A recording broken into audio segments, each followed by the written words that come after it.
할렐루야. 거룩한 주일 아침, 이 추수 감사 예배로 주님 앞에 나오신 모든 성도 여러분들께 우리 하나님의 크신 은혜와 축복이 가득하시기를 주님의 이름으로 축복합니다. 이혜인 시인의 행복의 얼굴이라는 시가 있습니다. 사는 게 힘들다고 말한다고 해서 내가 행복하지 않는다는 뜻은 아닙니다. 내가 지금 행복하다고 말한다고 해서 나에게 고통이 없다는 뜻은 정말 아닙니다. 마음의 문 활짝 열면 행복은 천 개의 얼굴로, 아니 무한대로 오는 것을 날마다 새롭게 경험합니다. 어디에 숨어 있다 고운 날개 달고 살짝 나타날지 모르는 나의 행복, 행복과 숨바꼭질하는 설렘의 기쁨으로 사는 것이 오늘도 행복합니다. 우리들은 삶을 살아가면서 행복한 인생을 살고 싶어 합니다. 그 어느 누구도 자신의 인생이 불행하게 살 것을 원하는 사람은 없을 것입니다. 그런데 많은 사람들은 자신들의 삶에서 행복을 찾지 못하고 자신이 불행하다라고 생각을 합니다. 어떠한 사람은 인생은 고난으로 시작해서 고난으로 끝나는 것이다 라고 말합니다. 또 어떠한 사람은 고난으로 시작해서 행복으로 마치는 것이다 라고 말합니다. 또 반대로 말을 하는 사람들도 있습니다. 물론 인생에는 이러한 요소는 있습니다. 그러나 그리스도인들을 향하신 하나님의 계획하심은 이러한 것이 아닙니다. 하나님께서 우리를 지으신 것도, 우리를 세상 가운데 보내신 것도, 그리고 이 땅 가운데서 우리들의 삶을 마감하고 다시 본향으로 돌아가는 것도 모두 다 하나님이 우리에게 허락하시는 축복이고 은혜이고 행복인 것입니다. 혹 어떠한 분들은 예수님을 믿는 사람은 행복해서는 안 된다라고 착각하신 분도 있습니다. 그러나 그렇지 않습니다. 예수님을 믿는 사람들은 반드시 행복해야 합니다. 우리가 가는 십자가의 길이 다른 사람들이 바라보았을 때 고난의 길이고 또 힘든 여정으로 보일지라도 우리가 걷는 이 예수님을 믿는 그 길은 바로 행복의 길입니다. 밖에서 안으로 들어오는 일시적인 행복이 아닙니다. 안에서 밖으로 계속 흘러넘치는 행복입니다. 어떠한 상황과 환경 가운데서도 누릴 수 있는 바로 그러한 참된 행복인 것입니다. 물론 인생의 과정 가운데 고난은 있습니다. 원수를 만나기도 하고 연약한 가운데 자기 스스로 연민을 느낄 수도 있습니다. 때로는 우리가 죽고 싶을 만큼 힘든 고난이 있는 것이 바로 우리들의 인생이 아니겠습니까? 하지만 고난에 대한 다양한 경험만 있는 것은 아닙니다. 그 가운데에서 하나님에 대한 경험과 그분의 위로와 도우심에 대한 경험 또한 있습니다. 하나님의 손에 붙들린 그리스도인의 삶은 매우 신비롭고 오묘한 삶인 것입니다. 아픔이 얼마나 더 길었느냐 아니냐의 차이는 있습니다. 그리고 불행한 운명 속에 태어나서 슬픔이 저물어가는 삶도 분명 있을 것입니다. 그러나 그럼에도 불구하고 성도들의 삶은 하나님의 계획하심과 간섭 가운데 있습니다. 수백 번 하나님의 손길을 느꼈든지 단 한 번 하나님의 손길을 느꼈든지 또 철저하게 하나님의 통제 가운데 삶을 살았든지 아니면 보다 좀 더 자유로운 삶을 살았든지 그리스도인의 붙들린 인생은 그 자체로 하나님의 것입니다. 그리고 하나님의 것인 이상 우리를 영원히 사로잡을 고난과 죽음의 권세는 없습니다. 그것을 깨닫는 시점이 저마다 다 다를 뿐인 것입니다. 그것을 깨달을 때 우리는 비로소 진정한 행복을 찾을 수 있을 것입니다. 장래일에 대한 제한적으로밖에 알 수 없는 인간은 미래에 되어질 일을 두려워합니다. 하나님과 분리된 인간은 자연적인 현상에 대해서도 두려움을 느껴야만 했습니다. 때문에 하나님을 알지 못하는 인간은 하나님의 일반 계시를 통해서 하나님의 뜻을 알기는커녕 오히려 두려워하고 또 그로 인해서 우상을 섬기는 죄를 범하기도 합니다. 그런데도 인간은 자신의 이 불완전한 존재를 극복할 수가 없습니다. 인간이 아무리 그 어떠한 것들을 의지한다 할지라도 평안을 누릴 수 없습니다. 근본적으로 하나님과의 불화가 곧 인간 존재를 불행하게 만드는데 그 어떤 다른 방법으로 그것을 극복하려 한들 도무지 해결할 수 없다라는 것입니다. 그러나 예수 그리스도의 오심으로 이 불분명했던 미래가 매우 명확하게 되었습니다. 죄와 허물로 가려져서 앞을 내다볼 수 없었던 인간들이 죄와 허물을 벗고 미래를 소망할 수 있게 되었다라는 것입니다. 그때에는 모든 성도가 주와 같은 영광에 참여하게 될 것이며 주님을 대면하여 될 것입니다. 성도는 이 영광스러운 미래를 소망하는 자들이며 또 이 영광스러운 미래를 보장받은 자들입니다. 그런데 문제는 성도가 미래를 소망한다는 말 속에는 단순한 바람 이상의 의미가 함축되어져 있다는 점입니다. 미래를 보장받았다라고 해서 현재 생활을 아무렇게나 방치해도 된다는 뜻이 아닙니다. 또한 사도 요한이 지적한 바와 같이 세상은 성도를 알지 못합니다. 하나님을 알지 못하는 자들이 하나님의 자녀를 알지 못하는 것은 당연한 일입니다. 결국 그러한 불신자들 틈 가운데서 그들의 도전을 받아야 하는 성도는 결코 세상을 안일하게 살아서는 안 되는 것입니다. 바로 여기에 성도가 더욱 적극적으로 신앙 안에서 이 세상을 이기는 삶을, 행복한 삶을 살아가야 되는 이유가 있습니다. 그렇다면 우리는 행복한 삶을 살아가기 위해서 어떠한 삶을 살아가야 되겠습니까? 오늘 사도 요한의 메시지를 통해서 수많은 도전과 고난 가운데서 살아가는 우리들이 행복해야 하는 이유가 과연 무엇인지 오늘 말씀을 통해서 함께 나눠보겠습니다. 먼저 첫 번째로 우리는 하나님의 사랑으로 하나님의 자녀가 되었습니다. 1절 말씀입니다. 보라, 아버지께서 어떠한 사랑을 우리에게 베푸사 하나님의 자녀라 일컬음을 받게 하셨는가? 우리가 그러하도다. 그러므로 세상이 우리를 알지 못함은 그를 알지 못함이라. 하나님의 놀라운 사랑을 힘입어 그의 자녀가 된 성도의 신분을 밝히 나타내고 있습니다. 새번역 성경은 이 말씀을 다시 이렇게 번역합니다. 아버지께서 우리에게 얼마나 큰 사랑을 베푸셨는지를 생각해 보십시오. 하나님께서 우리를 자기의 자녀라 일컬어 주셨으니 우리는 하나님의 자녀입니다. 세상이 우리를 알지 못하는 까닭은 하나님을 알지 못하기 때문입니다. 여기에서 얼마나 큰 사랑이라는 표현은 우리가 측량하기 어려울 정도로 놀랍고 엄청난 사랑을 나타내는 말씀입니다. 그렇다면 과연 이 사랑은 어떠한 사랑입니까? 죄로 인해서 죽을 수밖에 없는 죄인들을 구원하시기 위해서 독생자를 이 땅 가운데 보내시기로 작정하시고 죄가 없으신 그 아들 예수 그리스도를 치욕의 십자가로 죽게 하신 성부 하나님의 크고 놀라우신 사랑입니다. 그 사랑은 하나님께서 사랑하는 독생자 예수 그리스도의 피를 대속의 삭스로 지불하시고 우리를 자신의 소유로 삼으셨습니다. 그러므로 우리는 그분의 소유가 된 매우 소중한 존재들입니다. 하나님께서는 이 놀라운 사랑으로 우리를 하나님의 자녀로 삼으셨습니다. 이러한 하나님의 크신 사랑은 인간의 스스로의 노력이나 공로를 통해서 하나님의 자녀가 되는 것을 말하는 것이 아닙니다. 인간에 대한 하나님의 사랑의 결과로 하나님의 자녀가 되는 선물로 주어졌다라는 것입니다. 그리스도인들 가운데 자신을 향한 하나님의 이 무조건적인 사랑을 사실상 개인적으로 받아들이지 못하는 이들이 참으로 많이 있습니다. 그들은 그분이 이미 자신을 사랑하고 계신다는 사실을 받아들이지 못하고 자신을 사랑해 달라고 그분을 설득할 만한 훌륭한 일들을 하려고 항상 노력하는 삶을 살아갑니다. 그래서 급기야 다람쥐 쳇바퀴 돌리듯 끊임없이 종교 활동에만 열심을 가합니다. 그리고 이를 통해서 자신이 하나님께 합격증을 받기에 충분한 성적을 거두었음을 자기 자신과 다른 사람에게 증명해 보이려고 노력합니다. 우리는 충분히 노력하면은 분명히 그분이 우리에게 복을 주실 것이다라고 착각을 합니다. 그러나 실제로는 우리는 하나님의 은혜를 행위의 종교로 왜곡시키고 있는 것입니다.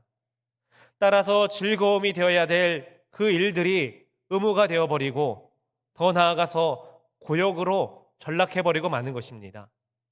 하나님의 은혜는 우리가 이번 주 동안 그리스도인으로서 삶에 대해 좋은 성적을 받았느냐, 못 받았느냐에 자유되는 조건적인 것이 결코 아닙니다. 오직 하나님의 은혜와 크신 사랑으로 이루어지는 절대적인 것입니다. 요즘 저희 아이가 자주 보는 드라마 하나가 있습니다. 바로 이 조립식 가족이라는 드라마입니다. 제가 퇴근할 때든 제가 밥을 먹을 때든 꼭 이 드라마를 틀어놔서 저도 보게 되었는데 내용이 참으로 인상 깊다라는 생각을 하게 되었습니다.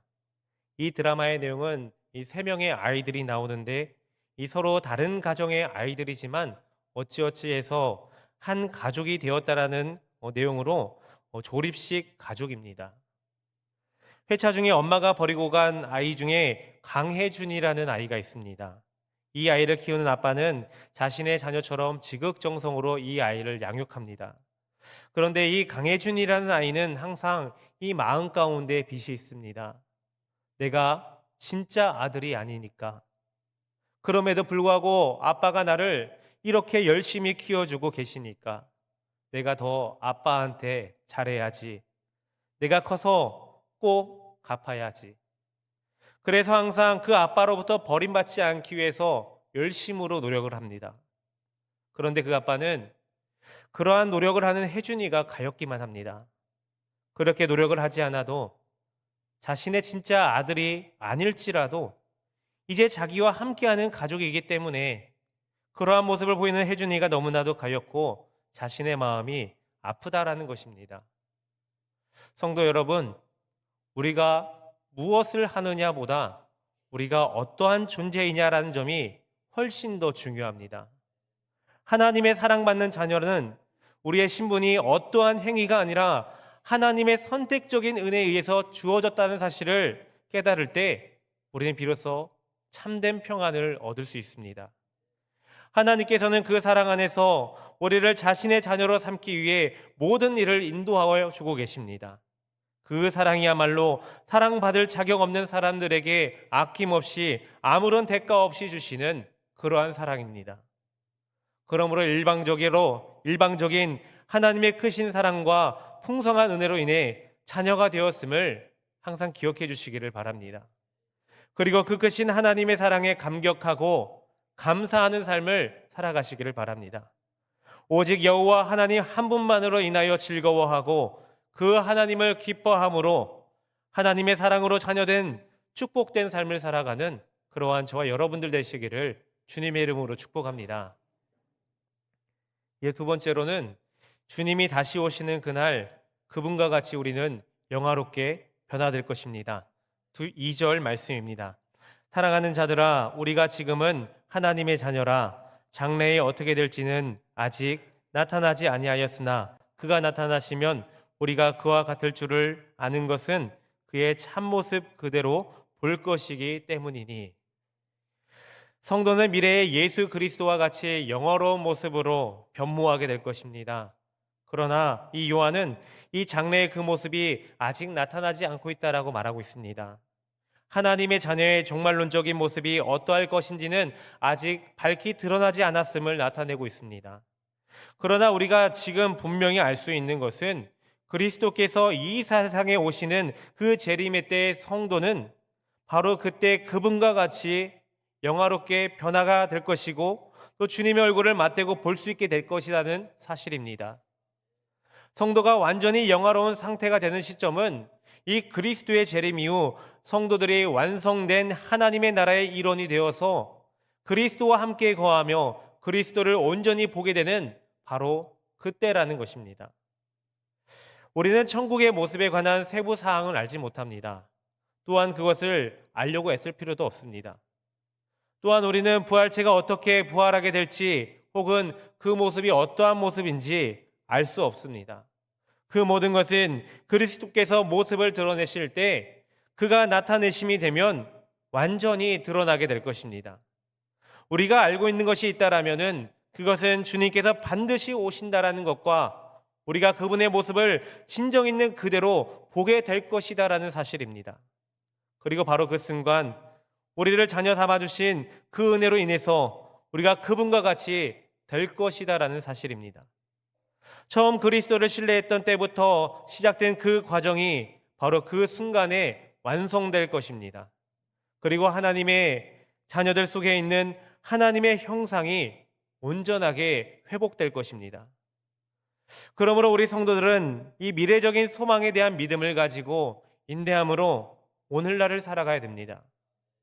그리스도의 영광의 자리에 동참하기 위해서 우리가 살아가는 오늘날 주님으로 인한 어떠한 고난과 역경 가운데서도 믿음으로 굳건히 견뎌내야 되는 것입니다. 그것은 그리스도께서 고난받으신 후 누구도 형언할 수 없는 영광의 자리에 들어선 것과 같이 우리 성도들 역시 오늘의 삶 이후 그와 같은 영광의 자리에 들어갈 것이기 때문입니다. 그러한 삶을 살아갈 때 주님 안에서 참된 만족과 참된 행복을 우리는 얻을 수 있을 것입니다. 인도에서 사역하시는 어느 선교사님께서 들려주신 이야기입니다. 매 주일 예배에 참석하는 어떠한 여인이 있었는데 매번 낡고 허름한 옷을 입고 왔다고 합니다. 선교사님께서는 이 적절하지 않은 예배의 자세라고 생각하면서 몇 번을 망설인 끝에 그 여인에게 이렇게 묻습니다. 부인, 왜 이렇게 남루한 옷을 입고 예배에 참석하십니까? 그러자 그 부인이 말하기를 이 옷이 저에게 있어서 가장 좋은 옷입니다 라고 말을 했습니다. 선교사님께서 다시 한번 묻습니다. 당신은 그렇게 가난하십니까? 그러자 부인은 선교사님, 그렇지 않습니다. 저도 예전에는 돈과 좋은 옷들과 보석들이 있었습니다. 그런데 마을의 권력자가 예수님을 믿는다라는 이유로 제 재산을 모두 빼앗아 가버렸습니다. 그리고 예수님을 버린다면 빼앗아간 모든 재산을 돌려주겠다라고 말했습니다. 선교사는 다시 한 번 더 묻습니다. 재산을 다시 찾아서 부유하게 살고 싶지는 않습니까? 그러자 여인이 고개를 흔들면서 이렇게 대답을 합니다.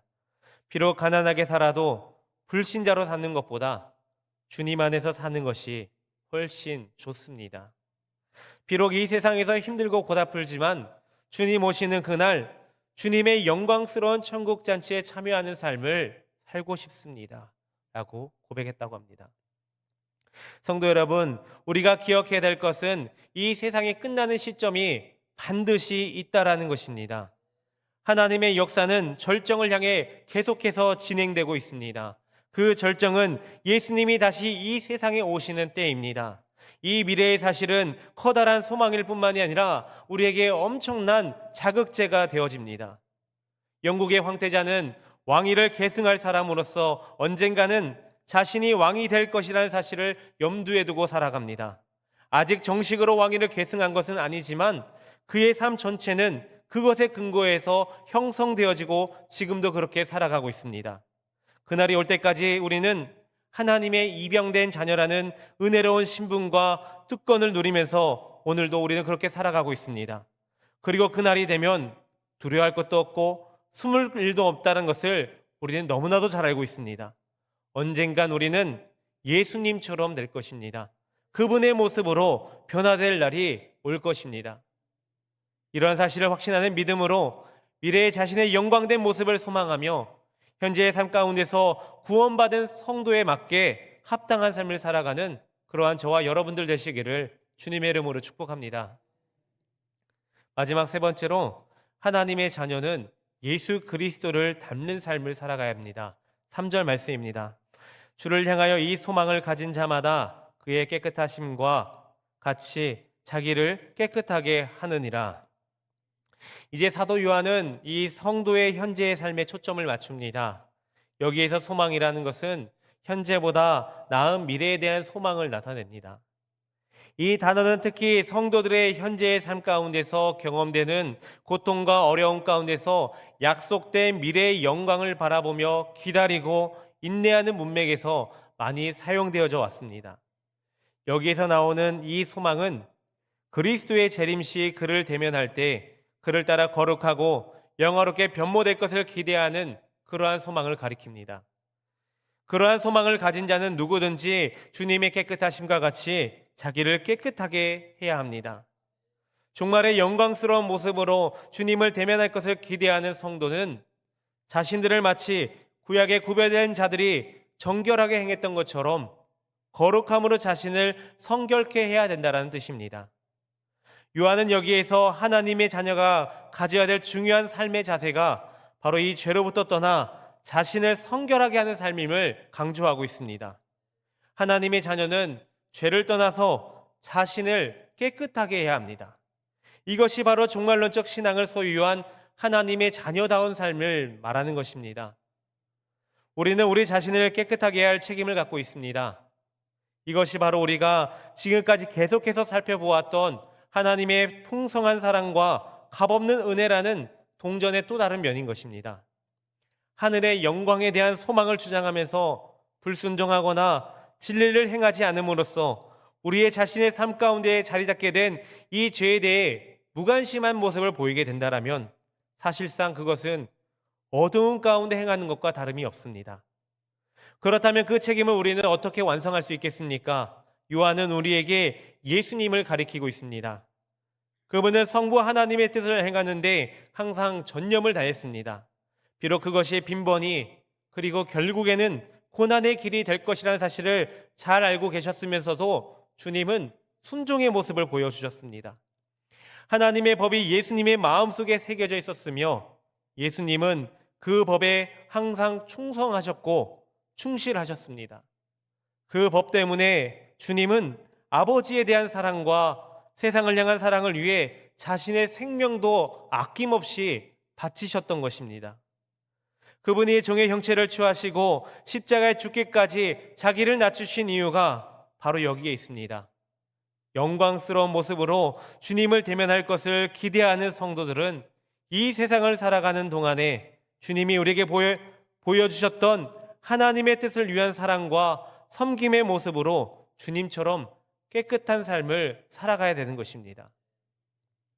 페르시아 우솝 가운데 다음과 같은 이야기가 있습니다. 어느 한 여행객이 길을 가다가 흙덩어리 하나를 발견합니다. 그런데 그 흙덩이에서 아주 좋은 향기가 풍기고 있었습니다. 이를 이상하게 여긴 여행객이 묻습니다. 이 고상하고 이 놀라운 향기는 어떻게 나는 것일까? 그러자 흙덩이가 대답하기를 예, 그것은 제가 장미꽃을 품고 있었기 때문입니다. 라고 하는 것입니다.